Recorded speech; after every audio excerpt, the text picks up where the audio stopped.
Hey guys, here we have The Land of Stories. We're continuing to read the second book of the series. It's The Enchantress Returns. Chapter 9, The Gathering in the Woods. Alex and Connor slowly crawled out of the pond. They were soaked, muddy, and covered in lily pads. They shivered in the cool night air and held themselves tightly as they looked at the land around them. The ugly duckling pond was in the middle of a forest in the northern kingdom. The twins had passed it on their previous trip into the Land of Stories, but neither had expected to become quite so acquainted with it on their next visit. I cannot believe we just sank Grandma's house, Connor said through chattering teeth. It takes a lot of talent to submerge something that's not even close to water. Bits and pieces of their grandmother's cottage were still floating in the pond. Her rocking chair bobbed up and down in the water. Alex was so amazed she didn't even care how dirty or cold she was. I sure hope Grandma has really good house insurance. Alex, are you even listening to me? Connor asked. She turned to face him. The excitement was practically glowing in her eyes. She didn't care how they had gotten there. They were finally there, and that's all that mattered. We're here! We're actually here, Alex said. Even a trembling jaw couldn't take the smile off her face. Despite the circumstances, it was the first time Alex had been happy in months.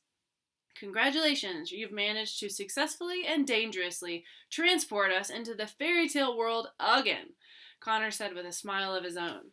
I've got to say, I prefer Grandma's methods of transportation to yours. Alex's smile disappeared as the reality of it set in. She surveyed the forest around the pond more closely. Something's wrong, she said. Of course something's wrong. Grandma's cottage is at the bottom of a pond. How are we going to explain that one to her? That's not what I mean, Alex said. Listen, do you hear that? Connor raised his eyebrows and looked from side to side. The pond and the forest around it were dead silence. I don't hear anything, Connor said. Exactly, Alex said. We're standing at the edge of a pond and there are no sounds at all? No frogs or crickets or anything? Connor nodded, understanding what she meant. It was so eerie, he was surprised he hadn't even noticed it. It's like everything is on mute, he said. Or hiding, Alex said. Suddenly, on the other side of the pond, a dark figure emerged from the trees. It startled the twins at first until they saw it was small, barely the size of a dog. It was running fast on four skinny legs and had something white trailing behind it. Alex and Connor hid behind the closest tree and watched it from afar. The strange creature slowed into a fast and springy walk as it delicately approached the pond. It was wearing a dark cloak and lowered its hood with its front paws before taking a drink from the water. The moonlight reflecting off the water illuminated the mysterious visitor, and the twins could make out who it was, what it was. It had dark red fur, pointy ears, and a long fluffy tail with a white tip. It's a fox! Connor whispered to Alex. The fox jerked its head up from the water, and his bright yellow eyes stared in their direction. He must have had impeccable hearing. The twins stayed still. The fox headed for the trees in the opposite direction from where he had come. Where is he going? Alex whispered to her brother. Do I look like an expert in cloaked mammals? Connor said. The fox disappeared into the trees, but besides being the only living thing they had seen, there was something very intriguing about him. Neither of the twins wanted to let him out of their sight. We should follow him, Connor said. Why? Alex asked. Connor shrugged. Do we have another plan we're supposed to be following? Good point. And without another moment to waste, the twins began chasing after the small fox, hoping he would lead them to someone or something that would help them find their mother. Alex and Connor ran after the fox for a good while. He wasn't sticking to a path, so it was hard to see him between the trees ahead. He was incredibly fast for his size, too, so it was difficult to keep up with him. They were happy to run and warm their bodies. Their clothes began to dry the more they went. It looks like we're going into the dwarf's forest, Alex whispered as she jogged. How can you tell? Connor asked. The trees are getting thicker and it's harder to see the sky. Also, I'm feeling more anxious the farther we run. That's the biggest clue. Connor gulped. The dwarf forest had never been a good place for the twins. The last time they had been in this part of the Land of Stories, they had been chased by wolves and kidnapped by goblins. The fox came into view ahead, and the twins came to a belated stop, like cars with bad brakes. They hid behind the biggest tree they could find, and each gestured for the other one to be quiet. The fox was standing on his hind legs next to a stone wall next to a stone well in the middle of a clearing. The moon illuminated the clearing like a spotlight. The fox stood very still, keeping a close watch on the trees behind him. He was waiting, but for what the twins couldn't tell. At one point, the fox looked directly at the twins' hiding spot, but didn't appear to see them. The twins wondered if they had blended in with the rest of the forest because they were so dirty, or just because it was so dark. It was unnervingly quiet in the dwarf forest, too. It was surprising, since the twins had remembered hearing all kinds of troubling sounds coming from close by and afar the last time they were here. A few twig snaps echoed into the night as someone or something made its way into the clearing. The fox jerked his head in the direction of the snaps and smiled, exposing several tiny, sharp teeth. A sly expression came to his face. The twins couldn't tell if it was because he was pleased or just because he was a fox. 3 cloaked figures stepped into the clearing. They were all different shapes and sizes. One was enormous, another was only a little bigger than the twins, and the third was as tiny as the fox. A large raven swooped into the clearing, perching on the well next to the fox. It didn't need a cloak. Its dark feathers were enough to camouflage it in the night. The others surrounded the well, all facing the fox. The fox rubbed his small paws together. "So glad you could all make it," the fox said through his toothy grin. The smallest of the cloaked figures lowered its hood. He had shiny black eyes, white stripes, and a short snout. It was a badger, and a paranoid one at that. "It isn't safe for us to all be out like this," the badger said, nervously looking around. "At least not anymore." "Relax, Badger," the fox said. "If the Enchantress wanted to harm us, we'd be dead by now." "Get to the point, Fox," the raven squawked impatiently. "Why did you call us here tonight?" The largest figure lowered its hood. It was a gigantic brown bear. Make it fast, I've got cubs at home," the bear said, with a booming and growling voice. Connor and Alex had never seen so many talking animals in the same place. They hoped their presence would remain unnoticed. "I've just returned from the Eastern Kingdom," the fox said. "I heard the Enchantress did a number on it, but I wanted to see it with my own eyes. The whole place is a disaster. It's covered in vines and thorn bushes as far as the eye can see. It's worse than I ever imagined. It's as if the thorn bush pit has taken over the entire kingdom." "Oh dear," the badger squealed and began nervously tapping his paws together. "Is it going to cross into the other kingdoms?" "I hate thorns," the raven said. "That's the thing," the fox explained. "The plants grow perfectly along the border. They don't cross into the northern kingdom at all. I even tried provoking a plant with a stick, but it only coiled around the edge that touched Eastern Kingdom ground. It takes very powerful magic to be that specific." The animals exchanged worried expressions. The remaining hooded member of the group maintained his silence. Alex and Connor wondered what kind of creature was under the cloak. "Why would the plants only stay in one kingdom?" the bear asked. "I reckon the Enchantress is taking over the world in style," the fox said. "She's doing it one kingdom at a time, showing the world that the Happily Ever After Assembly is no match for her. It's only a matter of time before she takes over the dwarf forest too, and we must be prepared." "But what would she want with the dwarf forest?" the badger asked, shaking his head. "It's full of nothing but criminals and outcasts like us." The fox's grin grew bigger. "Exactly why I called you all here tonight," he said. "I think we should pledge our allegiance to the Enchantress now, before she strikes." The animals grunted and growled their protest. "You're out of your rabbit-prying mind, Fox," the bear said. "We're already fugitives," the raven said. "You want us to get locked away in Pinocchio prison next?" The fox raised his paw at them, calming their nerves. "Hear me out before you disregard me entirely. Think about it. The reason we live in these parts is because none of us could fit in a happily ever after assembly, regulated society. The Enchantress is going to change all that. The world of fairies and man is over. If we show loyalty to her now, then when she takes over, and she will take over, she may spare us." The fox was slowly starting to convince the animals. They all remained quiet, except the badger. "We can't do that," the badger said. "It's already bad enough living in exile. Can you imagine what they'd do to us if we sided with her?" "That's where you're mistaken, Badger," the fox said. "You're still in the happily ever after frame of mind. I saw what the Enchantress is capable of. Trust me, all the fairies in the world aren't going to be able to stop her this time. If they could, they would have done so already. The animals looked back and forth to one another. All were afraid to be the first one to express their interest. How would we show our allegiance? The bear asked. You're not agreeing with him, are you? The badger asked the bear. The bear growled restlessly. We're already castaways. What more can they do to us, he said. If the world is changing, why not change with it, especially if there's something in it for us? The raven bobbed up and down, contemplating. What's your plan, Fox? I've been asking around, and I've got some ideas, the fox said. His mouth had dropped the smile, but his eyes hadn't.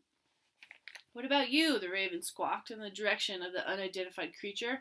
You've been awfully quiet. He's always quiet, the bear said. I don't even know if he can speak. The hooded creature looked around at his fellow animals and nodded his head. A simple and singular ribbit came from his hood. Alex and Connor both gasped. Could it be? The badger must have heard the twins' reaction because he grew more timid than ever. We should get out of here before we get caught. Think it over, the fox said. You all know where to find me. All the animals put their hoods back over their heads and disappeared into the night. The fox took one last look around the forest before following the others. Perhaps the badger's paranoia had gotten to him.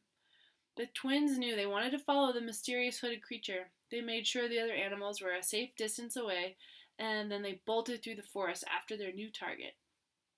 The forest became darker and darker as they went. The twins had been running for a few minutes, jumping over boulders and tree roots. They were cold, tired, and lost. It was almost nostalgic for them, reminding them of their last trip. But there was no sign of the hooded creature. I don't get it, Alex said. He was just here. It's like he disappeared into thin... Ah! Connor screamed. Alex turned to see what startled her brother. Emerging from the trees directly behind them was the hooded creature. He was much taller and more menacing than he had looked in the clearing. He began slowly walking toward the twins. They clutched each other in fear. We're sorry for following you, Connor said. We thought we might have known you. We didn't mean any harm, Alex said. We'll leave you alone now. The creature kept coming towards them. You better get away from us, Connor said, taking another approach. My sister knows magic. She just sank a house. She'll mess you up. Alex stared at her brother in disbelief. Did he think this was helpful? The creature froze just a few feet away from them and looked up at the twins. Connor picked up a big stick on the ground and began swinging it in the hooded creature's direction. I played t-ball in elementary school, he said. I'm warning you. A soft chuckle came from under the creature's cloak. Come now, is that really how you're going to greet an old friend? Said a familiar and proper voice. Its owner slowly removed his hood, and the twins sighed with relief. Froggy! The twins exclaimed. They jumped into a huge hug, violently embracing their old friend. Hello, Connor. Hi, Alex, Froggy said and hugged them back. I wish I could say it's a surprise seeing you two here, but you've always had a knack for being in danger. Froggy was a tall, man-sized frog with big bright eyes and a wide mouth. He always dressed to impress. The twins noticed he was wearing a three-piece suit under his cloak. Oh, it's so good to see you, Froggy, Connor said. We've missed you so much, Alex said. And I've missed you, Froggy said as he leaned down and looked them both in the eye. You've both grown so much. You're practically grown-ups. His expression fell once he remembered where this reunion was taking place. What on earth are you two doing here at a time like this? Does your grandmother know where you are? Alex and Connor exchanged guilty glances at each other. Not really. Grandmother doesn't know exactly where we are, Alex said, not looking him in the eye. I should certainly hope not, Froggy said. The dwarf forest is still too dangerous for you to be in, especially these days, and especially this late. Alex and Connor gave each other another glance. I recognize that look, Froggy said. What aren't you telling me? And why are you both so filthy? Alex and Connor considered lying to him for a second, but they knew they couldn't. Our grandma doesn't know we're in this world, Alex confessed. Froggy's mouth fell open, and he stared blankly at the twins. How'd you get here? Alex sank our grandmother's house. I wasn't kidding, Connor said. That's why we're covered in swamp juice. It was horrifying and strangely awesome at the same time. You sank a house? Froggy asked, dumbfounded. You know, normally I would question such a possibility, but I don't with you two. It was an accident, Alex said. I activated another one of my grandmother's portals. Your technique needs work, Connor said out of the side of his mouth. Froggy looked around at the forest. They could tell, knowing they had snuck into the fairy tale world. They could tell, knowing they had snuck into the fairy tale world made him very uneasy. Children, you shouldn't be here. These are very dangerous times. An evil enchantress is at large. Esme, Alex said. We know all about her. She's kidnapped our mom. What? I'm so sorry. Not as sorry as we are, Connor said. And it's our grandma practically imprisoned us, trying to stop us from coming here. Well, clearly that worked, Froggy said with an eye roll. Has she met you two? Are you even capable of sitting still? Thank you, Connor said, glad of the validation. Wait, Alex said, noticing something for the first time. Froggy, you're a frog again. Oh, yeah. Despite his transformation back into Prince Charlie, the long-lost charming prince, Alex and Connor still imagined him as a frog whenever they thought of him. They had to remind themselves that this wasn't his natural form. I'm undercover, Froggy said. Your grandmother transformed me back into a frog so I could keep a watch over the animals and criminals living in Dwarf Forest during this crisis. We figured they'd trust me more as an amphibian. Some of them even remember me from when I was living here. Are they really going to join the Enchantress? Alex asked. I doubt it, Froggy said. They're just a bunch of crooks trying to make the current situation work for them. I wouldn't worry too much about it. But still, the Happily Ever After Assembly wants to keep an eye on them just in case things change. Froggy folded his arms and looked between the twins. I'm sure they'd be much more interested in knowing what you two are up to. Froggy, you can't tell anyone we're here, Connor said. They'll send us back. We can't be stuck at home. Not when we know our mom is in danger, Alex said. They both looked up at him with large, pleading eyes. Children, you know I care about you deeply, but... We're not children, Connor shouted. Everyone keeps calling us that, and I'm sick of it.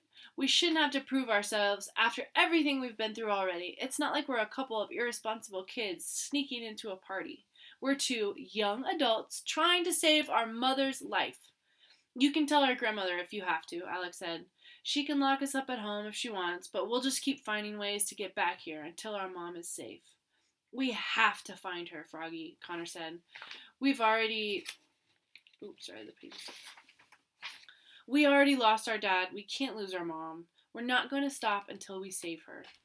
Froggy hopelessly looked back and forth between them with his big glossy eyes. They had put him between a rock and a hard place. First things first, Froggy said. We need to get out of the Dwarf Forest before anything else sees you. Let's get somewhere safe and we'll discuss it further.